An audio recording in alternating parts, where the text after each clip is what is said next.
السلام علیکم ورحمۃ اللہ تعالی وبرکاتہ۔ کیسے ہیں آپ حضرات؟ خیر وافیت سے ہوتے ہیں؟ امید ہے خیریت سے ہوں گے۔ اس وقت جو ہے وہ موسم بدلی کا ہے، یعنی بادل ہو رہے ہیں۔ ہو سکتا ہے کہ اکثر جگہوں پہ ہو رہے ہوں، کیونکہ کچھ جگہوں پہ بھی خبر ملی کہ بادل ہی ہو رہے ہیں 2-3 دن سے لگاتار۔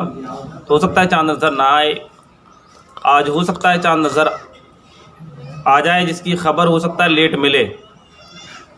تو یہ چاند کو دیکھنے کے بعد مغرب کی نماز کے بعد میں ایک بہترین وظیفہ ہے، جس کے رزق میں برکت نہیں ہے یا جو کاروبار سے پریشان ہیں ان کو چاہیے یہ وظیفہ ضرور پڑھے۔ بلکہ فی الحال میں دیکھا جائے تو لاک ڈاؤن کے چلتے ہوئے ایک تعداد ہے، ایک اکثریت ہے جو کہ ان پریشانیوں کا شکار ہے کہ یا تو ان کے کاروبار نہیں ہے تو فی الحال میں ٹھپ پڑے ہوئے ہیں، اور آگے ہونے والا کیا ہے یہ اللہ بہتر جانے، اس کے پیارے حبیب صلی اللہ علیہ وسلم جانے کہ کیا ہونے والا ہے، کیا کیسے مسائل آگے آ سکتے ہیں، کیسی پریشانیاں آ سکتی ہیں۔ تو ہمیں چاہیے کہ اکثر جو بھی سن رہے ہیں وہ دوسروں تک بھی بھیجیں، اس بات کو دوسروں تک پہنچائیں کہ وہ بھی اس عمل کو بجا لائیں۔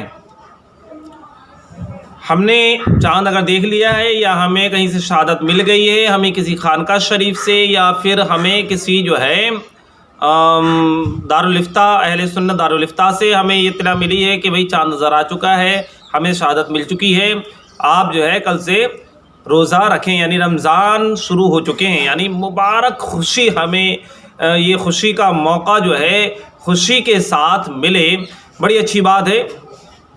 تو ہمیں چاہیے کہ جیسی ہمیں خوشی ملے ہم جو ہے سورہ قدر، ویسے بہتر تو یہ ہے کہ مغرب کی نماز کے بعد پڑھیں، لیکن ہو سکتا ہے کہ ہمیں اس کی خبر عشاء کی نماز کے بعد یا کہ ہمیں 9 بجے ملے یا ہو سکتا ہے 10 بجے ملے، جب بھی ملے ہم یہ سورت پڑھ لیں اور تراویح پڑھنا نہ بھولیں۔ ایسا نہ ہو کہ لیٹ ہو جائیں، لیٹ ہمیں خبر ملی ہم تراویح کو چھوڑ دیں۔ تراویح ضرور پڑھیے گا، اپنے گھروں میں پڑھیے گا، اور گھروں میں رہیے، سرکشت رہیے، زیادہ جو ہے نا افراتفری نہ مچائیے، کتری نہ جائیے۔ تو سورہ قدر ہمیں 21 مرتبہ پڑھنی ہے۔ کتنی مرتبہ پڑھنی ہے؟ 21 مرتبہ۔ دعا مانگنے کی کوئی ضرورت نہیں ہے، اگر مانگنا چاہیں تو مانگیں، اور نہیں بھی مانگتے ہیں تو آپ جو سورہ قدر جو ہے انا انزلناہ فی لیلۃ القدر 21 مرتبہ آپ پڑھیں گے تو انشاءاللہ آپ اس سے فیضیاب ہوں گے، اس کی فضیلت سے فیضیاب ہوں گے۔ ٹھیک ہے۔ دوسری بات، جب بھی چاند نظر آئے بعد نماز عشاء 9 بجے 10 بجے کبھی بھی، جب بھی ہمیں چاند نظر آ جائے، جب ہمیں ٹائم ملے اس شب میں، جس شب میں ہمیں چاند نظر آیا ہے، یعنی جس کو ہم شام کو ہم نے چاند دیکھا ہے، اس کی شب میں جب بھی ہمیں ٹائم ملے ہمیں چاہیے کہ ہم سورہ ملک جو پارہ 29 کی پہلی سورت ہے، سورہ ملک جسے تبارک الذی بھی کہتے ہیں، یہ مکمل سورت ایک مرتبہ پڑھ لیجئے۔ یہ ان کے لیے ہے جو پریشانیوں میں مبتلا ہیں،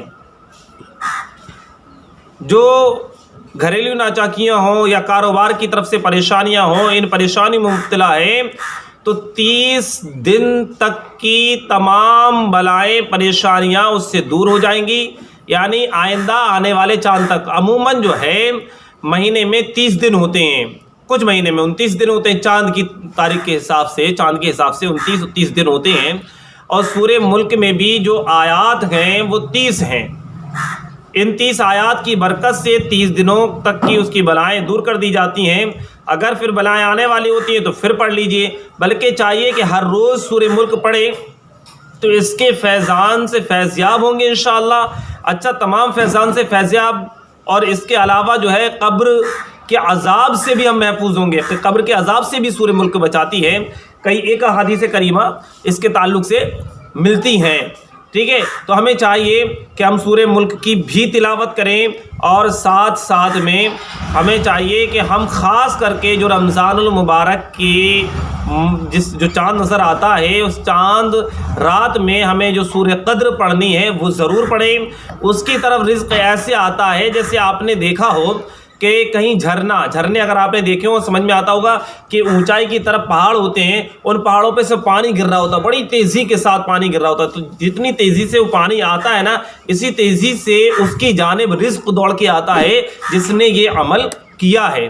اللہ رب العزت کہنے سننے سے زائد نیک عمل کی توفیق عطا فرمائے، دعائے خیر میں یاد فرمائے۔ السلام علیکم ورحمۃ اللہ وبرکاتہ۔